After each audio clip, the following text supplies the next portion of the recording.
Hello friends, welcome to my channel गणिताशी मैत्री.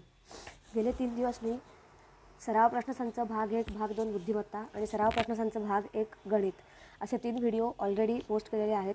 तसंच आकृत्यांची मोजणी आणि UPSC IASचे CSAT या टॉपिकवरून विचारलेले प्रिव्हियस इयरचे सगळे क्वेश्चन मी व्हिडिओमध्ये कव्हर केलेले आहेत. प्लेलिस्ट अपडेट केलेली आहे. ह्या व्हिडिओच्या डिस्क्रिप्शन बॉक्समध्ये मी त्या सगळ्या लिंक पोस्ट करणार आहे. त्याला तुम्ही चेक करून घ्या. आज आपण सराव प्रश्नसंच गणित भाग 2 ला सुरुवात करत आहोत. आज पण मी 10 गणितं सिलेक्ट केलेत वेगवेगळ्या प्रकारची.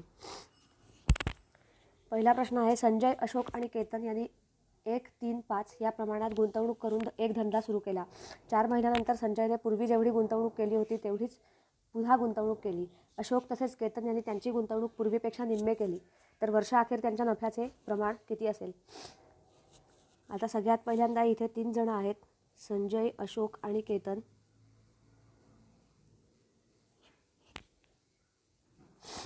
त्यापैकी त्यांच्या गुंतवणुकीचं प्रमाण 1, 3, 5 असं आहे.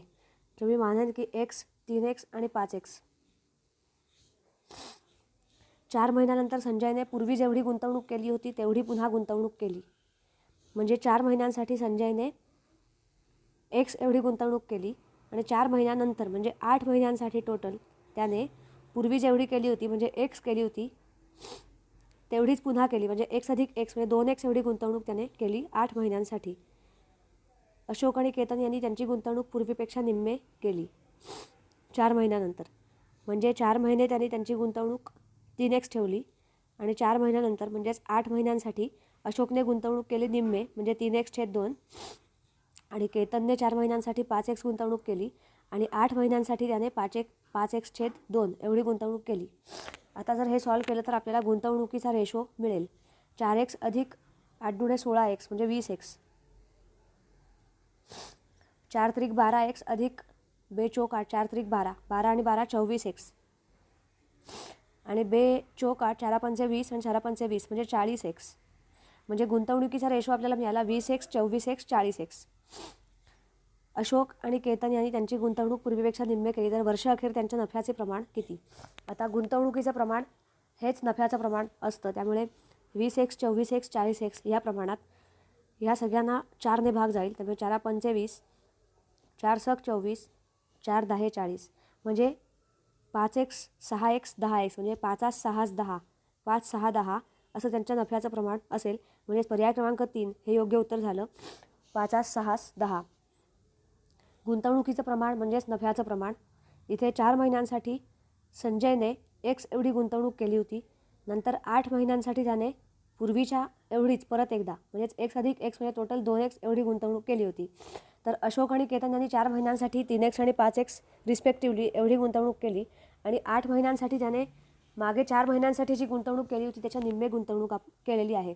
त्यामुळे पहिल्यांदा इक्वेशन मांडून घ्यायचं आणि नंतर आपल्याला गुंतवणुकीचा रेशो मिळेल आणि गुंतवणुकीचा रेशो म्हणजेच नफ्याचा रेशो. म्हणून 5 6 10 हे आपलं उत्तर झालं. पर्याय क्रमांक 3. तर पुढचा प्रश्न आहे, 3 संख्यांचे गुणोत्तर 1/2 2/3 3/4 असे आहे. सर्वात मोठी आणि सर्वात लहान संख्येतील फरक 36 आहे. तर त्या संख्या कोणत्या? ते संख्यांचं गुणोत्तर 1/2 2/3 3/4 असं आहे. जर ह्या सगळ्या संख्यांचा डिनॉमिनेटर म्हणजे छेद मी 12 केला सगळ्या संख्यांचा तर 6/12 8/12 आणि 9/12 असा रेशो येईल त्या संख्यांचा. सर्वात मोठी आणि सर्वात लहान संख्येतील फरक 36 आहे. सर्वात मोठी संख्या आहे 9/12. आपण 9x/12 8x/12 आणि 6x/12 अशा संख्या मानूया. सगळ्यात मोठी संख्या 9x/12 आणि सगळ्यात लहान संख्या आहेत 6x/12. यातील फरक आहे 36. म्हणजेच 9x/12 वजा 6x/12 हा डिफरन्स आला 36. म्हणजे 3x/12 हा डिफरन्स आला 36. जर सोडवलं तर आपल्याला मिळेल की 36 × 12/3 म्हणजे 144. x ह्या संख्येची व्हॅल्यू आली 144. आता आपल्याला संख्या ओळखायची आहेत, कोणती संख्या ती असेल. आता एक्सची व्हॅल्यू आपल्याला मिळाली. पहिली संख्या 6 × 144/12. 12 12 144, 12 सक 72 म्हणजे पहिली संख्या येईल 72. दुसरी संख्या 8x/12 म्हणजे 8 गुणिले 144 भागिले 12, 12 12 44 आणि 12 8 96. दुसरी संख्या येईल 96. आणि तिसरी संख्या 9x/12 म्हणजे 9 गुणिले 144/12, 12 12 144 आणि 12 9 अष्टोदरसे म्हणजे 108. म्हणजे सगळ्या संख्या आपल्याला कोणत्या मिळाल्या? 72, 96 आणि 108 ह्या त्या संख्या असतील. पर्याय क्रमांक 3 हे आपलं योग्य उत्तर असेल. पुढचा प्रश्न पाय डायग्रामवरचा आहे. पुढील आकृतीचा अभ्यास करून 10,000 रुपये उत्पन्न असलेल्या एका कुटुंबाचा शिक्षण आणि करमणूक व्यतिरिक्त खर्च किती असेल? तर इथे एक पाय डायग्राम आपल्याला दिलेली आहे आणि टोटल उत्पन्न आहे 10,000 रुपये. उत्पन्न असलेल्या एका कुटुंबाचा शिक्षण आणि करमणूक व्यतिरिक्त खर्च किती? आता इथे ABCDE ह्या अक्षरांनी A म्हणजे खाद्य, B म्हणजे घरभाडे, C म्हणजे करमणूक, D म्हणजे औषधी आणि E म्हणजे शिक्षण असा पायचार्टमध्ये खर्च दिलेला आहे. तर आता शिक्षण आणि करमणूक व्यतिरिक्त खर्च काढायचा असेल तर शिक्षण म्हणजे E आणि करमणूक म्हणजे C आणि E हे न घेता बाकी सगळ्यांचा खर्च आपल्याला काढायचा म्हणजे C आणि E कॅन्सल करायचे. आता A अधिक B अधिक D केले तर किती येतील? 25% अधिक 20% अधिक 20% म्हणजेच 65% आले. आणि 65% कुणाचे? 10,000चे. 10,000चे 65% काढले की आपल्याला म्हणजेच एकूण उत्पन्नाचे 65% काढले की आपल्याला कुटुंबाचा शिक्षण आणि करमणूक व्यतिरिक्त असलेला खर्च मिळेल. तो आला 6,500 रुपये. म्हणजे पर्याय क्रमांक 2 हे आपलं योग्य उत्तर झालं. पुढचा प्रश्न आहे. एका फुटबॉल संघाने त्याने पूर्ण खेळलेल्या स्पर्धांपैकी 10 स्पर्धा जिंकल्या तर त्यांचा जिंकण्याचा शेकडा दर 40 होता. तर ते एकूण किती स्पर्धा खेळले? एका फुटबॉल संघाने पूर्ण खेळलेल्या स्पर्धांपैकी 10 स्पर्धा जिंकल्या. सपोज त्यांनी X एवढ्या स्पर्धा खेळल्या आणि त्यापैकी 10 स्पर्धा ते जिंकले तर त्यांचा जिंकण्याचा शेकडा दर 40 होता. म्हणजे 100पैकी ते 40 स्पर्धा जिंकले तर टोटल किती स्पर्धा त्यांनी खेळल्या? X पैकी त्या 10 स्पर्धा ते जिंकले, 100पैकी ते 40 स्पर्धा जिंकले. मग तिरका गुणाकार करून आपल्याला 100 गुणिले 10 म्हणजे 40x. म्हणजेच Xची व्हॅल्यू काय येईल? तर 100 गुणिले 10 भागिले 40. 4 25 हे 100, 25 चोक 100 म्हणजे त्यांनी टोटल 25 स्पर्धा खेळलेल्या होत्या. त्या 25पैकी ते 10 स्पर्धा जिंकलेले होते असं त्याचा अर्थ झाला. म्हणजे पर्याय क्रमांक 2 हे आपलं योग्य उत्तर असेल. पुढचा प्रश्न आहे. नफा आणि तोटा ह्यावर अवलंबून आहे. जर एक टेबल 720 रुपयाला विकल्यामुळे 20% नफा झाला तर त्या टेबलाची खरेदी किंमत किती? आता इथे नफा झालेला आहे म्हणजेच आपली विक्री किंमत खरेदी किंमतीपेक्षा मोठी असेल. तर आता इथे खरेदी किंमत म्हणजे सेलिंग प्राईस किंवा किम असं आपण म्हणतो ती आहे 720 रुपये. आणि प्रॉफिट पर्सेंट आपला म्हणजे नफा टक्का नफा किती आहे? 20%. आपल्याला एक सूत्र माहीत आहे की जर नफा होत असेल तर पर्सेंट नफा म्हणजे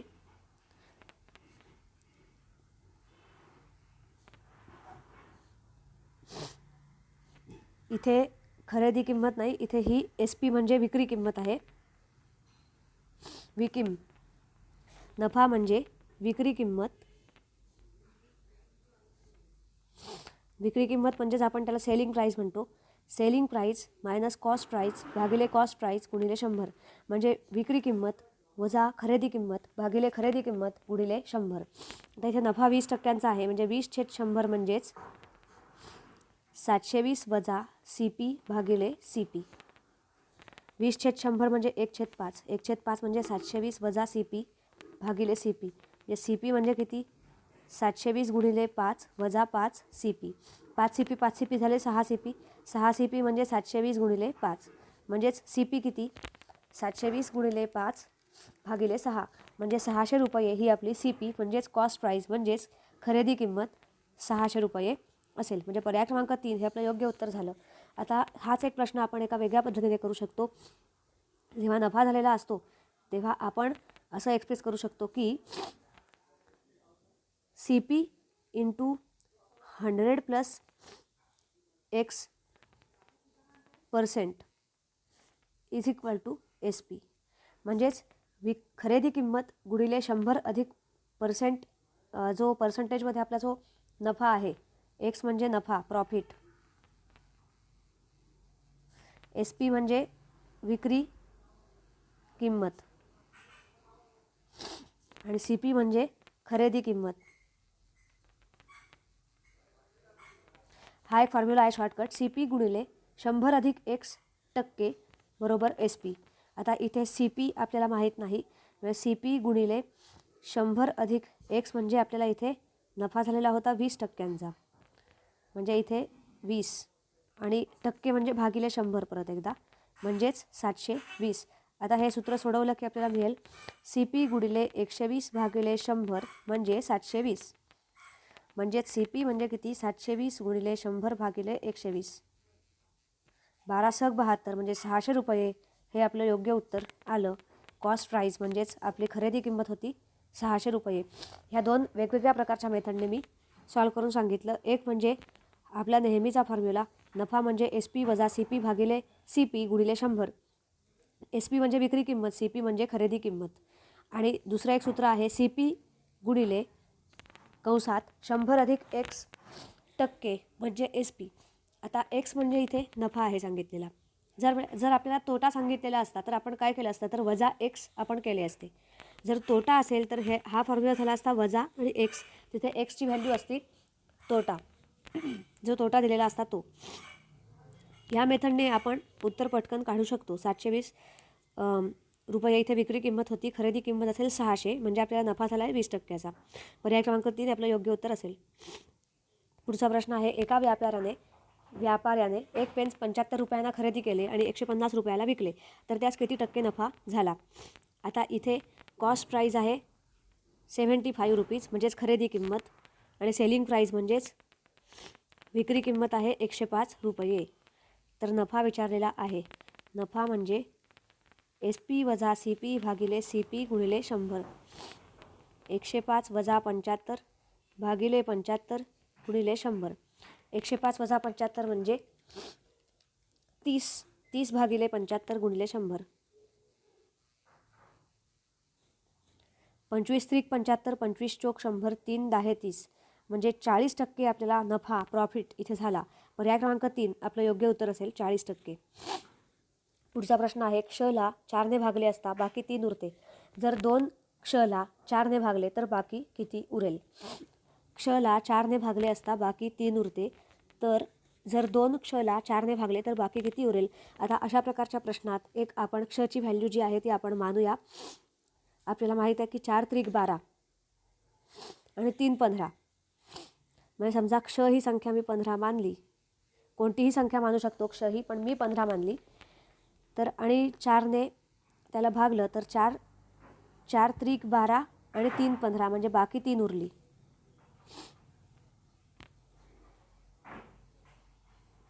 बाकी आपली उरली 3. आता 2 क्ष म्हणजे किती, 2 गुणिले 15 म्हणजे किती 30. आता जर मी 30ला 4ने भागलं तर किती येईल बाकी, 4 7 28 आणि 2 30, म्हणजे बाकी 2 आली. पर्याय क्रमांक 2 आपलं योग्य उत्तर असेल. आता क्षची किंमत एक वेगळी आपण मानूया. क्षची किंमत 15 आपण आत्ता मानली होती. आता आपण क्षची किंमत एक वेगळी कोणती तरी किंमत आपण घेऊया क्षसाठी. समजा मी क्षसाठी आता 4 चोक 16 आणि 3 19, ठीक आहे, म्हणजे समजा 19 ही किंमत मी मानली, तर 19ची फोड कशी होईल, 4 चोक 16 आणि 3 19, म्हणजे बाकी 3 उरलेली आहे. तर 19 दुणे म्हणजेच 2 क्ष, 2 क्ष म्हणजे 2 गुणिले 19 म्हणजे 38, आणि जर 38ला 4ने भागलं तर किती येईल, 4 9 36 आणि 2 38, म्हणजे परत एकदा बाकी 2 राहिली, म्हणजे पर्याय क्रमांक 2 हे आपलं योग्य उत्तर असेल. अशा प्रकारच्या प्रश्नांमध्ये लॉजिक लावून आपण सहज सॉल्व करू शकतो, म्हणजे पर्याय क्रमांक 2 हे आपलं योग्य उत्तर असेल. पुढचा प्रश्न आहे, एक अप्रामाणिक दुकानदार खरेदी किमतीत गहू विकत असल्याचा दावा करत होता, परंतु तो किलोऐवजी 950 ग्रॅम वजनाचा माल देत होता, तर त्याच्या उत्पन्नाची नफ्याची टक्केवारी किती असेल. एक अप्रामाणिक दुकानदार म्हणजे डिसऑनेस्ट सेलर, म्हणजे इथे फॉल्स वेटची संकल्पना इथे लागू पडेल, कन्सेप्ट ऑफ फॉल्स वेट. तर कन्सेप्ट ऑफ फॉल्स वेटमध्ये 1000 किलोचा माल सॉरी 1000 ग्रॅमच्या ऐवजी म्हणजे 1 किलोच्या ऐवजी तो केवळ 950 ग्रॅमच देत होता. 1000 ग्रॅमच्या ऐवजी 950 म्हणजे किती कमी देत होता तो? 1000 वजा 950 म्हणजे 50 ग्रॅम माल तो कमी देत होता आणि फसवत होता ग्राहकांना. तर त्याच्या उत्पन्नाची किंवा नफ्याची टक्केवारी किती? तर आता इथे 1000 ग्रॅमच्या ऐवजी तो 950 ग्रॅम द्यायचा म्हणजे 50 ग्रॅमचा फायदा त्याला झाला, पण पैसे मात्र त्याला जास्त मिळाले. 50 ग्रॅमचे पैसे त्याने जास्त घेतले फसवून ग्राहकाकडून. म्हणजे दुकानदाराला 950 ग्रॅमच्या पैशांवर 50 ग्रॅम च्या विक्रीचा फायदा झाला. तर नफ्याची टक्केवारी किती असेल? 50 भागिले 950 गुणिले 100.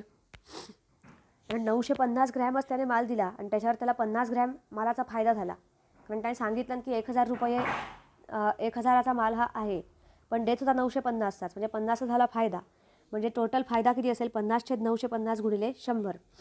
म्हणजे याचं उत्तर काय येईल? 5.26.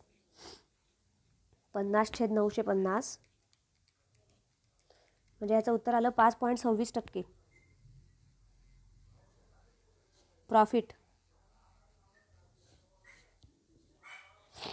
म्हणजे पर्याय क्रमांक 1 आपलं योग्य उत्तर असेल.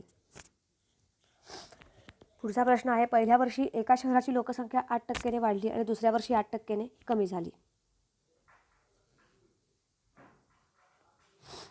पहिल्या वर्षी एका शहराची लोकसंख्या 8%ने वाढली. समजा त्या शहराची लोकसंख्या मी x मानली, तर पहिल्या वर्षी ती 8%ने वाढली म्हणजे 108/100 एवढी ती झाली. आणि दुसऱ्या वर्षी ती 8%ने कमी झाली म्हणजे 100 वजा 8 92/100 एवढीच ती झाली. तिसऱ्या वर्षी पुन्हा 10%ने वाढली म्हणजे 110/100 झाली. आणि जर सुरुवातीला ती 1 लाख होती, आता इथे त्याने सांगितले की सुरुवातीला ती 1 लाख होती म्हणजे आपली एक्सची व्हॅल्यू 1 लाख येईल. एक्सची व्हॅल्यू येईल 1 लाख. 1 लाख गुणिले 108/100 गुणिले 92/100 गुणिले 110/100. 8%ने वाढली, 8%ने कमी झाली, 10%ने वाढली आणि पहिल्यांदा होती 1 लाख. तर 3 वर्षानंतर किती असेल लोकसंख्या? 3 वर्षानंतर ती असेल 1 लाख गुणिले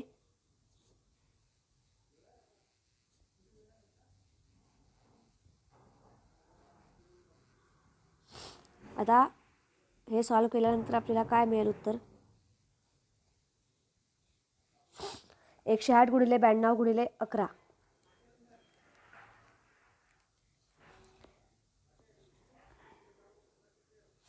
108 गुणिले 92 गुणिले 11 म्हणजे 10, 9, 296 म्हणजे 1,09,296 एवढी लोकसंख्या असेल.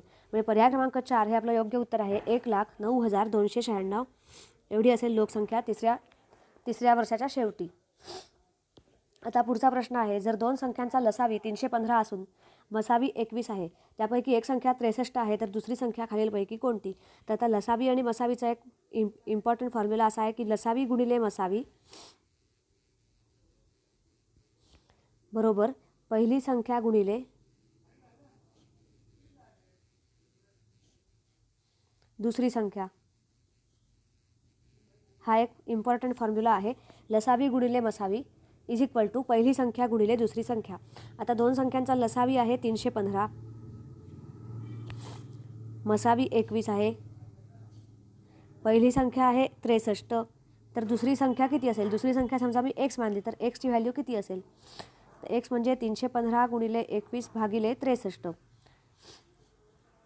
7 9 63, 7 त्रिक 21 आणि 315 गुणिले 3 भागिले 9 जर आपण केले तर 105 आपल्याला व्हॅल्यू मिळाली. म्हणजे दुसरी संख्या आपली कोणती असेल? 105 ही आपली दुसरी संख्या आहे. फक्त फॉर्म्युलामध्ये आपण व्हॅल्यू घातल्या लसावी गुणिले मसावी म्हणजे पहिली संख्या गुणिले दुसरी संख्या आणि नंतर फॉर्म्युलाचा यूज करून दिलेला डेटा आपण इथे पुट केला.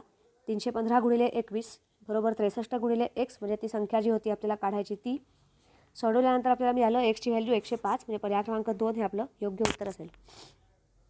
पुढचा प्रश्न आहे, x² + 3x x - 3x आणि एक्स क्यूब मायनस 27चा लसावी काय असेल, त्याचा लसावी काढायचा आहे. सगळ्यात पहिल्यांदा x square plus 3x, x minus 3,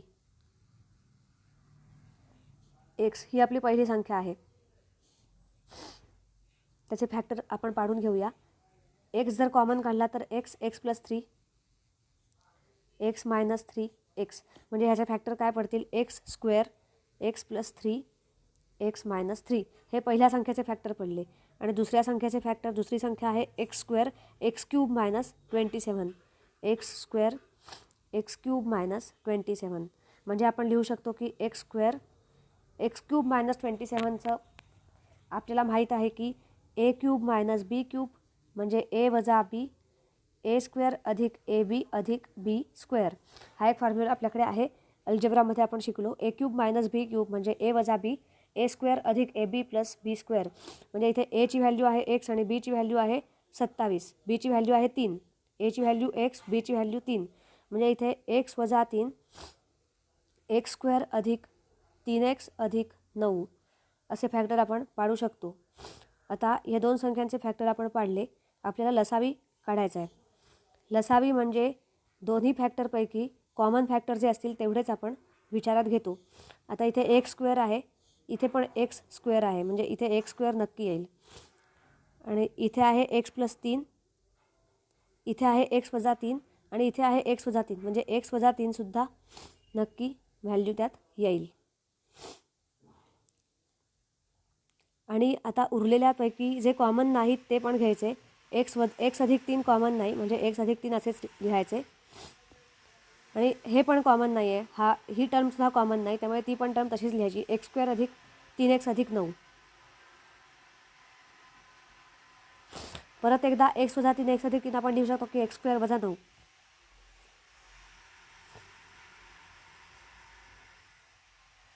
म्हणजे टोटल लसावी काय येईल, एक्स स्क्वेअर वजा 9, एक्स स्क्वेअर अधिक 3x अधिक 9.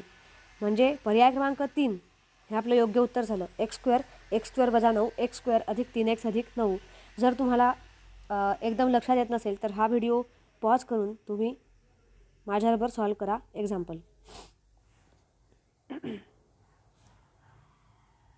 पुढचा प्रश्न आहे 47 4 7 स्टार 5 3 या संख्येत स्टारच्या जागी कोणता अंक असला म्हणजे तिला पूर्ण भाग जाईल, 9ने पूर्ण भाग जाईल. आता डिव्हिजिबिलिटी टेस्ट आहे 9ची डिव्हिजिबिलिटी टेस्ट आहे.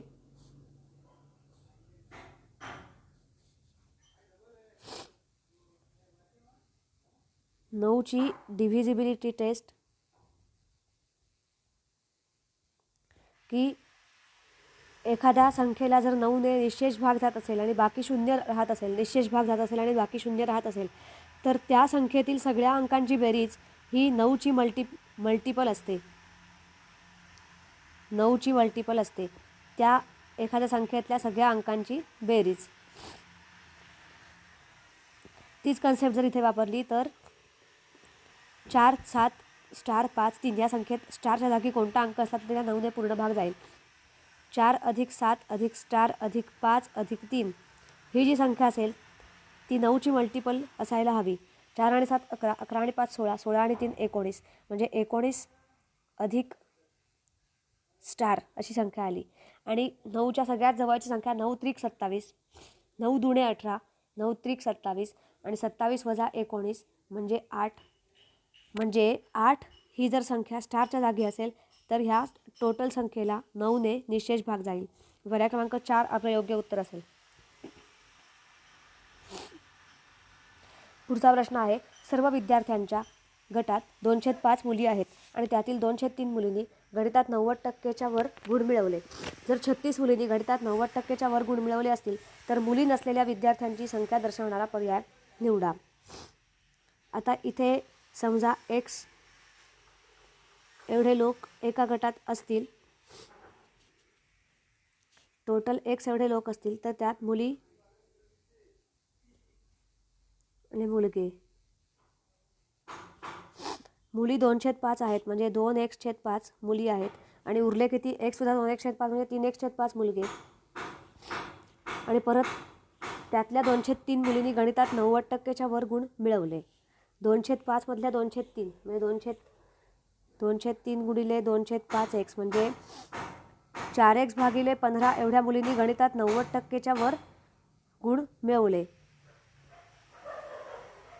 जर 36 मुलींनी गणितात 90%च्या वर गुण मिळवले. आता हे जे 4x/15 या मुली आहेत त्या आहेत 36 इथे सांगितलेलं असल्या आहे तसं.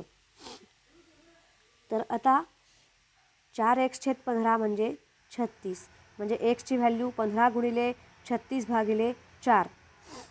4 9 36 आणि 15 9 35 असेल. टोटल 135 ह्या वर्गाची स्ट्रेंथ आहे 135. म्हणजे एक्सची व्हॅल्यू आपल्याला मिळाली 135 इथे. तर इथे विचारलेलं आहे की मुली नसलेल्या विद्यार्थ्यांची संख्या दर्शवणारा पर्याय. म्हणजेच मुली नसलेले विद्यार्थी म्हणजे मुलगे किती आहेत तर 3x/5 आणि एक्सची व्हॅल्यू आहे 135. म्हणजे मुलग्यांची संख्या आहे 3x/5, एक्सची व्हॅल्यू 135,